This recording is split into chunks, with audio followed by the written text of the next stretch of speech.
नमस्कार दोस्तों, स्वागत है आपका नॉलेज विद जीएनपी इंस्टीट्यूट में, जो कि है आपका अपना चैनल। मैं गुंजन स्वागत करती हूँ आपके अपने चैनल में।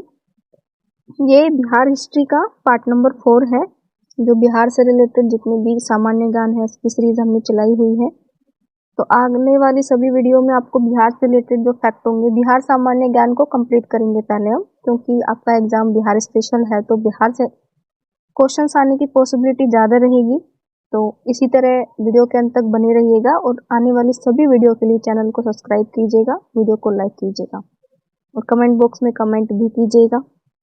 और जब ये कंप्लीट हो जाएगी, वैसे इसका पीडीएफ मैंने मेरे टेलीग्राम चैनल पर डाल दिया है ऑलरेडी, अगर आप लोग चाहो तो वहाँ से डाउनलोड कर सकते हो। तो ज़्यादा टाइम ना खराब करते हुए शुरू करते हैं वीडियो को। चंपारण में इंडिगो के किसानों की दशा की ओर गांधी जी का ध्यान किसने आकर्षित किया था? तो चंपारण का जो आग्रह देते हैं वो राजकुमार शुक्ला देते हैं, हम सब जानते हैं। तो चंपारण का जो होता है आंदोलन 1917 में होता है।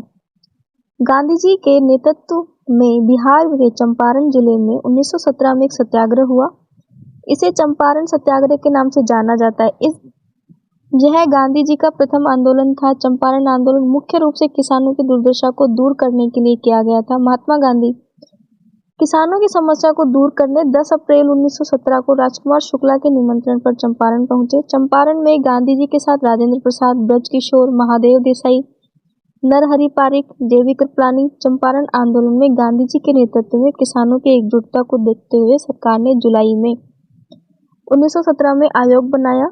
आयोग की सलाह पर सरकार ने तिनकटिया पद्धति समाप्ति को घोषित किया, यानी कि तिनकटिया पद्धति है जो वो आयोग बनने के बाद वो समाप्त हो जाती है। और किसानों से वसूले गए अवैध जो धन वसूला गया था उसका 25% भाग वापस कर दिया गया था। हो सकता है वो इसमें डिस्टर्बेंस हो, क्योंकि मैं वीडियो छत पे बनाती हूँ एंड काफ़ी हवा चल रही होती है, क्योंकि मेरे घर में थोड़ा सा कंस्ट्रक्शन का काम चल रहा है, जिसकी वजह से मैंने बताया भी था आप लोगों को। स्वामी सहजानंद निम्न में किससे संबंधित थे? तो स्वामी सहजानंद संबंधित थे बिहार के किसान आंदोलन से। स्वामी सहजानंद ने बिहार प्रांतीय किसान सभा की स्थापना की और वे अखिल भारतीय किसान सभा के अध्यक्ष भी बने। उनका संबंध बिहार के किसान आंदोलन से था।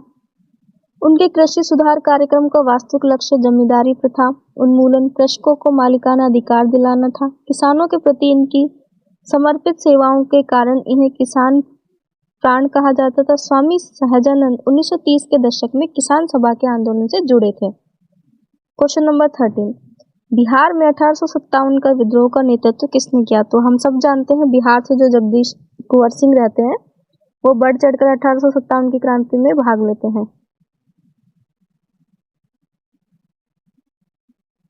बिहार में 1857 के विद्रोह का नेतृत्व कुंवर सिंह ने किया। इनका जन्म 1777 में बिहार के भोजपुर जिले के जगदीशपुर गांव में हुआ। कुंवर सिंह राजपूतों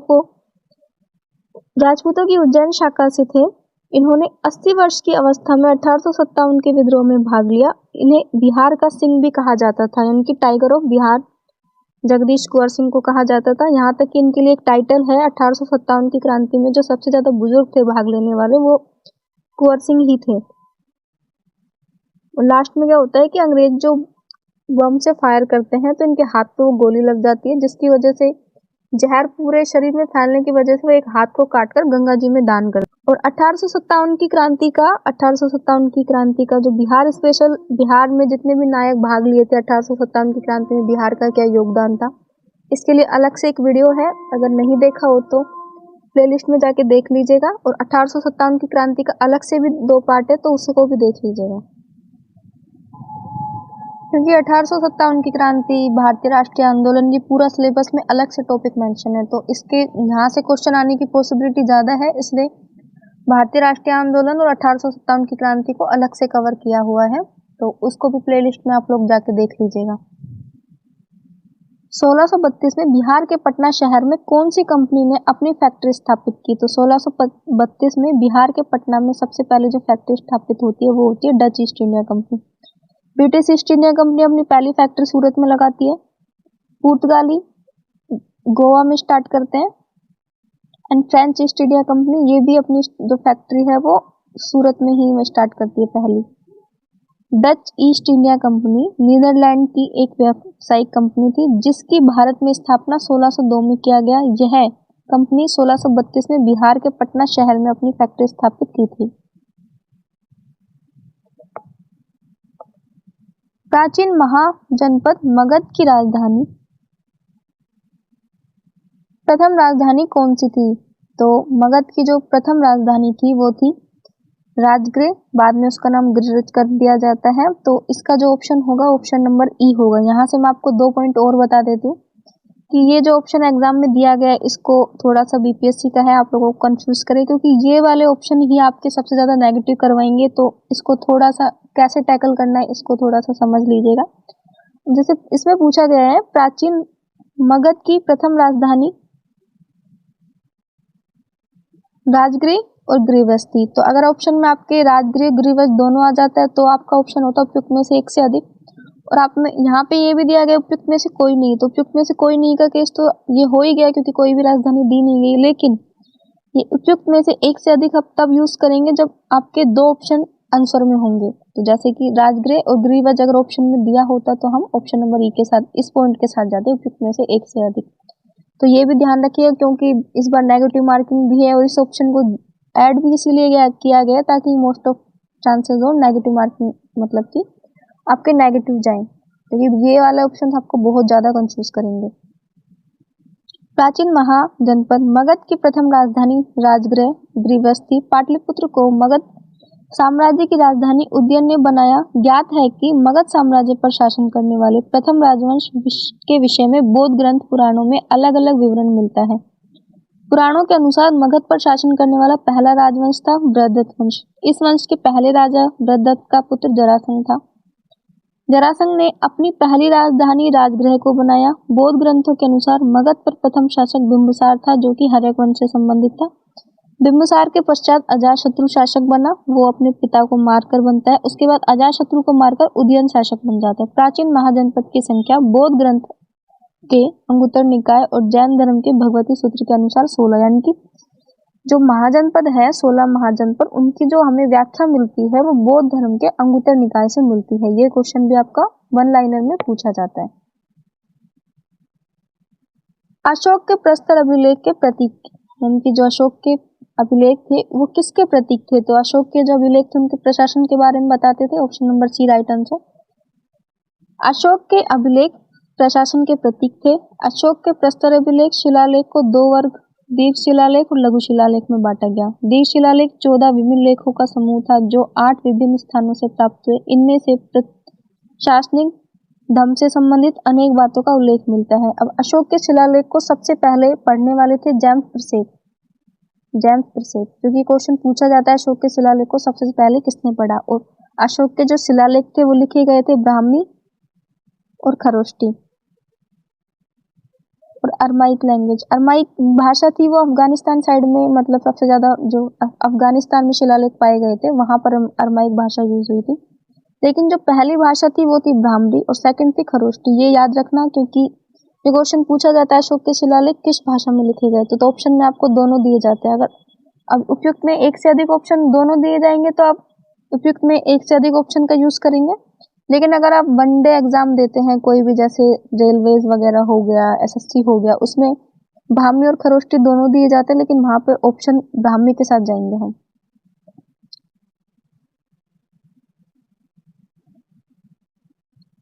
पटना युवक संघ की स्थापना हुई। तो पटना युवक संघ की स्थापना 1927 में होती है।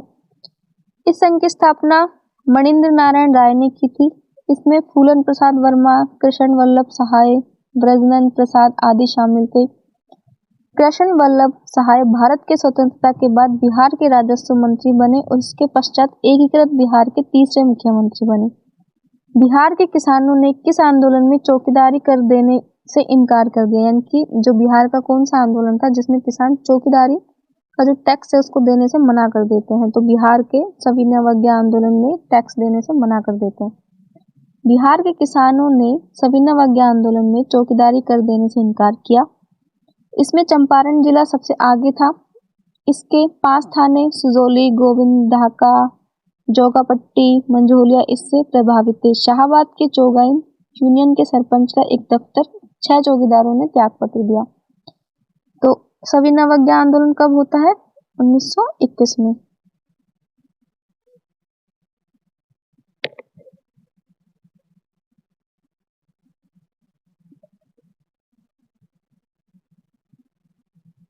किसान क्या करे किसने लिखी? किसान क्या करे ये बुक थी जो कौन लिखता है? तो ये किसान क्या करे ये लिखते हैं स्वामी सहजानंद सरस्वती। भारत के राष्ट्रवादी नेता, स्वतंत्रता संग्राम सेनानी थे। वे भारत के किसान आंदोलन के जनक। इनका जन्म 1889 में गाजीपुर जिले में तथा मृत्यु 1950 में पटना में हुई। इन्होंने ऑल इंडिया किसान सभा की स्थापना की। ऑल इंडिया किसान सभा की स्थापना स्वामी सहजानंद करते। ये वनडे एग्जाम में पूछा जाता है। इनके द्वारा लिखित पुस्तक कर्म कलाम, गीता हृदय। एक तो गीता हृदय तो हो गई स्वामी सहजानंद की, और गीता हृदय से रिलेटेड एक गीता रहस्य है जो कि बाल गंगाधर तिलक लिखते हैं। क्रांति, युवक क्रांति, संयुक्त मोर्चा, किसान कैसे लड़ते हैं, किसान क्या करे, झारखंड के किसान, मेरा जीवन में संघर्ष प्रमुख है। ये इनकी कुछ बुक्स हैं तो इनको याद रखिएगा। भारतीय राष्ट्रीय कांग्रेस के 27वें सम्मेलन की अध्यक्षता किसने की? तो भारतीय राष्ट्रीय कांग्रेस के 27वें सम्मेलन की अध्यक्षता RN मुधोलकर करते हैं। भारतीय राष्ट्रीय कांग्रेस के 27वें सम्मेलन की अध्यक्षता RN मुधोलकर ने की। भारतीय राष्ट्रीय कांग्रेस का 27वां सम्मेलन बांकीपुर पटना में हुआ था। क्वेश्चन नंबर 38, भारतीय राष्ट्रीय कांग्रेस के गया अधिवेशन के अध्यक्ष कौन थे? तो 1922 में होता है गया अधिवेशन, और इसके अध्यक्ष होते हैं CR दास, चित्तरंजन दास। 1922 में राष्ट्रीय कांग्रेस अधिवेशन की अध्यक्षता CR दास ने की, जिनका आयोजन गया बिहार में किया गया था। और 1923 में जो अध्यक्षता करते हैं वो गांधी जी करते हैं, जो कि बेलगांव में होती है।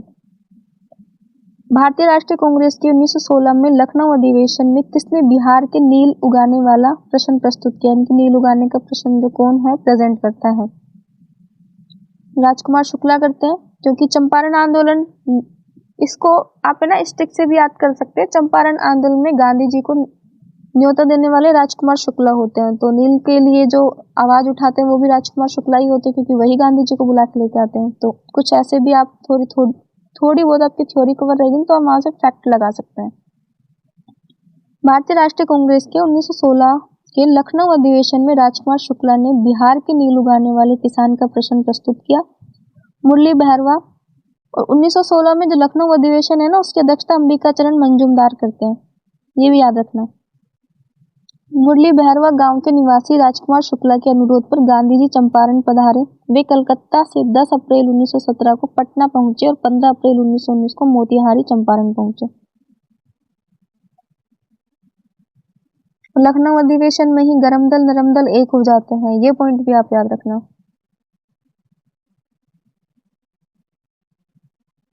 पाटलिपुत्र में बुलाई गई प्रथम जैन समिति के अध्यक्ष कौन थे? पाटलिपुत्र में जो प्रथम जैन समिति है उसके अध्यक्ष थे स्थूलभद्र होता है।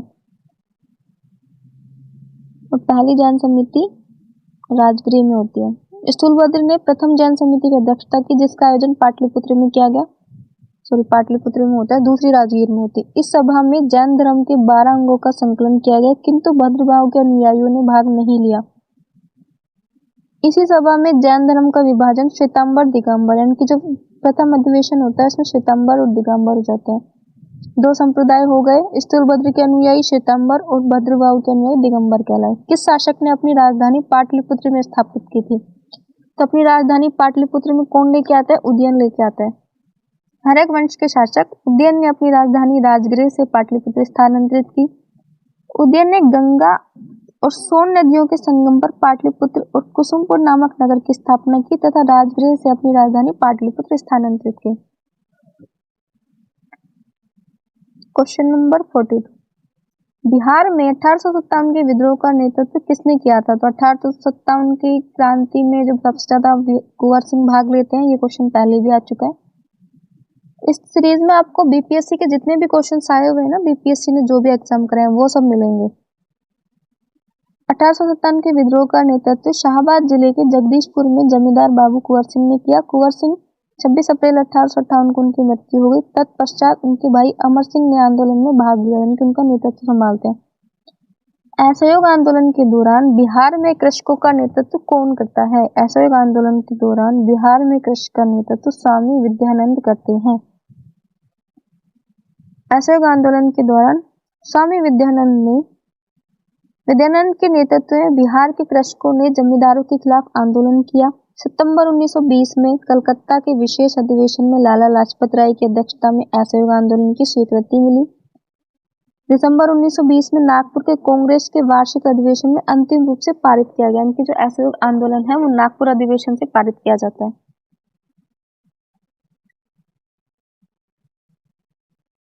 आधुनिक बिहार का निर्माता किसे कहा जाता है? तो आधुनिक बिहार का निर्माता सच्चिदानंद सिन्हा को कहा जाता है। अब सच्चिदानंद सिन्हा कौन थे? संविधान सभा के अस्थायी अध्यक्ष थे। ऑप्शन नंबर ए इसका राइट आंसर। सच्चिदानंद सिन्हा को आधुनिक बिहार का निर्माता कहा जाता है। बिहार को बंगाल से पृथक राज्य के रूप में स्थापित करने वाले सच्चिदानंद सिन्हा का नाम सर्वोपरि है। वे पटना विश्वविद्यालय के प्रथम कुलपति भी रहे। क्वेश्चन नंबर 45, बिहार प्रांतीय किसान सभा का गठन किसने किया? तो बिहार प्रांतीय किसान सभा का गठन सहजानंद सरस्वती करते हैं, क्योंकि बिहार के किसान आंदोलन से वो जुड़े हुए होते हैं। बिहार प्रांतीय किसान सभा के प्रथम सचिव कृष्ण सिंह नियुक्त हुए। इस सभा के निम्नलिखित उद्देश्य थे: जमींदारी व्यवस्था को खत्म करना, भू राजस्व को कम करना, ऋण का संस्थागत बनाना। Question number 46, Dutch East India Company ने किस वर्ष अपनी फैक्ट्री पटना में स्थापित की? तो डच ईस्ट इंडिया कंपनी 1632 में अपनी फैक्ट्री पटना में स्थापित करती है। अब पटना कलेक्ट्रेट के रूप में जाना जाता है। पुलिकट को डचों ने अपना मुख्यालय बनाया। भ्रष्टाचार और दिवालियेपन के कारण यह कंपनी असफल रही, क्योंकि अंग्रेजों का काफी रूल चलता था। मोस्ट ऑफ जो अंग्रेज थे, फ्रांस थे, उनकी कंपनियां थी। बाद में सिर्फ अंग्रेज ही रह गए थे कंपनी में, क्योंकि उनके पास विशाल सेना थी। बिहार में स्वराज दल का गठन किसने किया? तो बिहार में स्वराज दल का गठन करते हैं कृष्ण सिंह। जनवरी 1923 में सीआरदास एवं मोतीलाल नेहरू के नेतृत्व में स्वराज पार्टी का गठन किया गया। 26 जनवरी 1923 में पटना में स्वराज दल की स्थापना की गई। बिहार में स्वराज दल के अध्यक्ष नारायण प्रसाद सचिव प्रोफेसर अब्दुल बारी को नियुक्त किया गया। कृष्ण के नेतृत्व में 1923 में स्वराज दल की शाखा पटना में गठन किया गया। 1931 में बिहार समाजवादी पार्टी का गठन किसने किया? तो 1931 में बिहार समाजवादी पार्टी का गठन करते हैं फूलन प्रसाद वर्मा।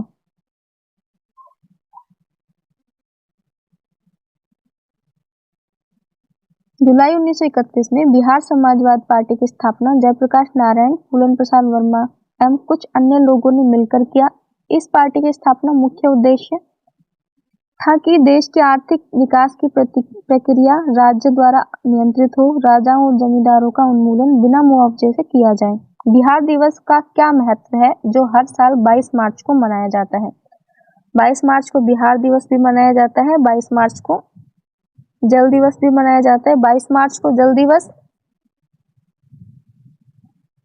और 22 अप्रैल को पृथ्वी दिवस, ये भी याद रखना। और 22 मई को बायोडाइवर्सिटी डे यानी कि जैव विविधता दिवस, और 21 जून को इंटरनेशनल योगा डे मनाया जाता है। तो कुछ पॉइंट ये भी आप लोग याद रखना। इस दिन 22 मार्च को दिवस मनाया जाता है। तो 1912 में बंगाल प्रेसिडेंसी से अलग होने की याद में, यानी कि 1912 में क्या होता है, 22 मार्च को बंगाल प्रेसिडेंसी अलग हो जाती है। तो ऑप्शन नंबर सी इसका राइट आंसर होगा। औपनिवेशिक शासनकाल के दौरान 1912 में बंगाल प्रेसिडेंसी से अलग बिहार प्रांत बनाया गया। इसी के उपलक्ष्य में प्रत्येक वर्ष 22 मार्च को बिहार दिवस मनाया जाता है। भागलपुर में नमक सत्याग्रह का नेतृत्व कौन करता है? तो भागलपुर में जो नमक सत्याग्रह का नेतृत्व करते हैं महादेवलाल सराफ। महादेवलाल सराफ ने नमक सत्याग्रह का नेतृत्व महादेवलाल सराफ ने किया। भागलपुर में नमक सत्याग्रह का नेतृत्व महादेवलाल सराफ ने किया। भागलपुर के महादेवलाल महत्वपूर्ण स्वतंत्रता सेनानियों में एक थे। इन्होंने वर्ष 1930 में भागलपुर में नमक सत्याग्रह को संचालित किया। ये गांधी जी के विचारों से अत्यधिक प्रभावित हुए। सन 1939 में बिहार में अंबारी सत्याग्रह का नेतृत्व कौन करता है? तो अंबारी सत्याग्रह का नेतृत्व करते हैं राहुल सांकृत्यायन।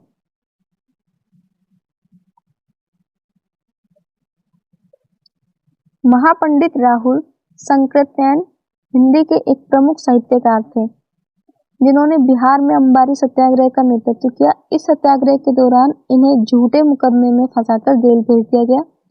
राहुल सांकृत्यायन को भारतीय यात्रा वृत्तांत साहित्य का जनक माना जाता है।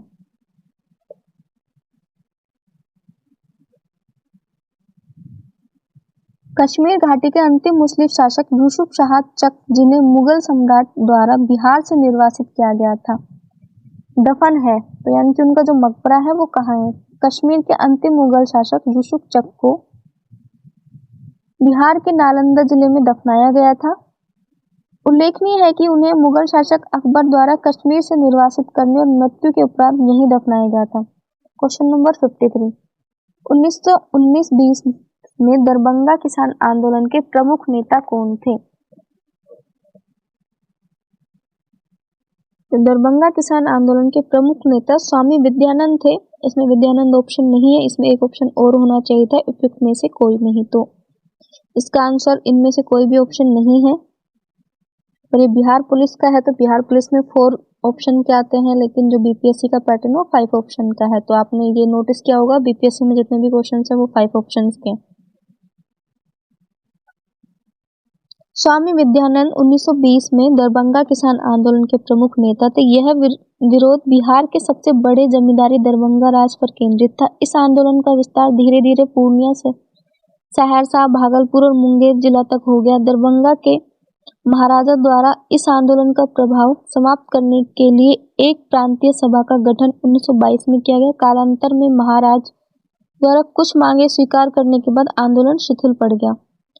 बिहार में 1857 की क्रांति का नेतृत्व किसने किया? तो 1857 की क्रांति का नेतृत्व कौन करते हैं? जगदीशपुर जमींदार कुंवर सिंह करते हैं बिहार से 1857 की क्रांति में। तो ये याद रखना, जगदीशपुर आरा बिहार के जमींदार कुंवर सिंह 1857 के विद्रोह में नेता थे। विद्रोह की मशाल को रोहतास, मिर्जापुर, रीवा, बांदा, लखनऊ तक फहराया गया। 1857 की क्रांति में जो बिहार में जगदीश कुंवर सिंह ने कहाँ कहाँ ट्रेवल किया था, किस किस जिले में गए थे, उसकी जो पूरी यात्रा वृत्तांत है वो अलग से मैंने बनाया है, तो उसको जाके जरूर देखिएगा, क्योंकि 1857 की क्रांति का टॉपिक अलग से सिलेबस में दिया है, तो यहाँ से क्वेश्चंस बनेंगे। और जो बिहार के नायक थे 1857 की क्रांति में भाग लेने वाले, 1857 की क्रांति बिहार में कब स्टार्ट हुई? कुंवर सिंह ने तो बढ़ चढ़ के भाग लिया, लेकिन जो स्टार्ट सबसे पहले कहाँ से होती है उसका अलग से है, तो वो पार्ट आप लोग कवर कर लीजिएगा। मैंने बहुत पहले ये वीडियो बना दिया था। कौटिल्य का प्रधानमंत्री था, यानी कि जो कौटिल्य थे चंद्रगुप्त मौर्य के प्रधानमंत्री थे। कौटिल्य चंद्रगुप्त मौर्य का प्रधानमंत्री था, विष्णुगुप्त के नाम से भी विख्यात था। उनके द्वारा रचित अर्थशास्त्र नामक ग्रंथ राजनीति, अर्थनीति, कृषि, सामाजिक आदि का महान ग्रंथ है। अर्थशास्त्र मौर्यकालीन भारतीय समाज का दर्पण माना जाता है। चंद्रगुप्त मौर्य के प्रशासन के ऊपर इंडिका बुक लिखी गई थी, जो कि मेगास्थनीज ने लिखी थी। नमक सत्याग्रह के दौरान बिहार में लोगों ने नमक बनाने के साथ किस कर के विरोध में सरकार का विरोध किया, यानी कि किस टैक्स के अगेंस्ट विरोध करते हैं? तो सविनय अवज्ञा आंदोलन 1920 में स्टार्ट होता है। सविनय अवज्ञा आंदोलन के दौरान बिहार में कर न अदायगी का आंदोलन था। यहाँ पर समुद्र तट न होने के कारण नमक सत्याग्रह के लिए उपयुक्त स्थान नहीं था। भागलपुर, मुंगेर तथा सारण जिले में चौकीदारी कर न अदा करने का आंदोलन चला, तो ये चौकीदारी करके आंदोलन चलाया गया था। क्वेश्चन नंबर 57, फरवरी 1938 में चुनी गई सरकार ने किस कारणवश इस्तीफा दिया? तो 1938 में जो सरकार चुनी जाती है वो इस्तीफा इस वजह से देती है क्योंकि राजनीतिक बंदियों को उनको छोड़ना पड़ता है, जिसकी वजह से वो इस्तीफा देती हैं। तो इसका option number D right answer होगा। फरवरी 1938 में बिहार की चुनी हुई सरकार ने राजनीतिक बंदियों को छोड़ने के कारण इस्तीफा दिया, जबकि 1939 में द्वितीय विश्व युद्ध आरंभ होने पर तत्कालीन वायसराय लॉर्ड लिंथगो ने भारतीय विधानमंडल की सहमति के बिना भारत को युद्ध में शामिल कर लिया। तो देश की असफलता आपातकाल के यानी कि देश में आपातकाल की घोषणा कर दी गई, जिनके विरोध में 15 नवंबर 1939 को प्रांतीय कांग्रेस विधानमंडल ने त्यागपत्र दे दिया। कांग्रेस मंत्रिमंडल के त्यागपत्र देने पर मुस्लिम लीग ने 22 दिसंबर 1939 को मुक्ति दिवस के रूप में मनाया। बिहार किसान सभा से कौन जुड़ा था, यानी कि बिहार की किसान सभा से कौन जुड़े थे? तो बिहार किसान सभा से पंडित यदुनंदन शर्मा जुड़े हुए थे। Option number D right answer होगा। स्वामी सहजानंद सरस्वती ने बिहार में किसान सभा का गठन किया। पंडित यदुनंदन शर्मा 1933 में स्वामी सहजानंद के संपर्क में आने के बाद, यानी कि यदुनंदन शर्मा तो वो बाद में जुड़े थे, लेकिन पहले सहजानंद थे, तो स्वामी सहजानंद भी ऑप्शन में है और यदुनंदन शर्मा भी ऑप्शन में है। तो दो ऑप्शन हो गए, तो इसलिए इसका आंसर ऑप्शन नंबर ई होगा, उपयुक्त में से एक से अधिक।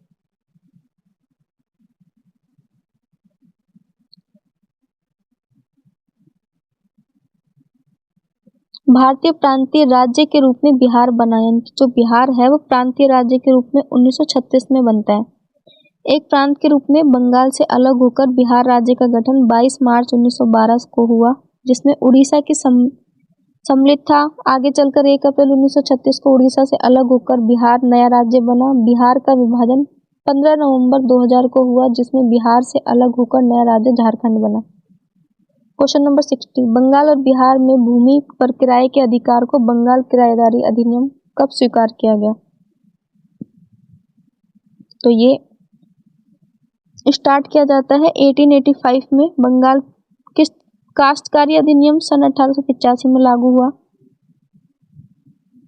1912 में जब बंगाल से बिहार अलग हुआ तो उसने इस एक्ट यथावत अंगीकार किया। इस अधिनियम में 3 अनुसूची 196 धाराएं। इस एक्ट को बताने का मुख्य उद्देश्य जमींदार काश्तकार भूमि से संबंधित प्रथागत अधिकारों की प्रख्यापित करना था, जिसे लैंडलॉर्ड टेनेंट लॉ भी कहा जाता था।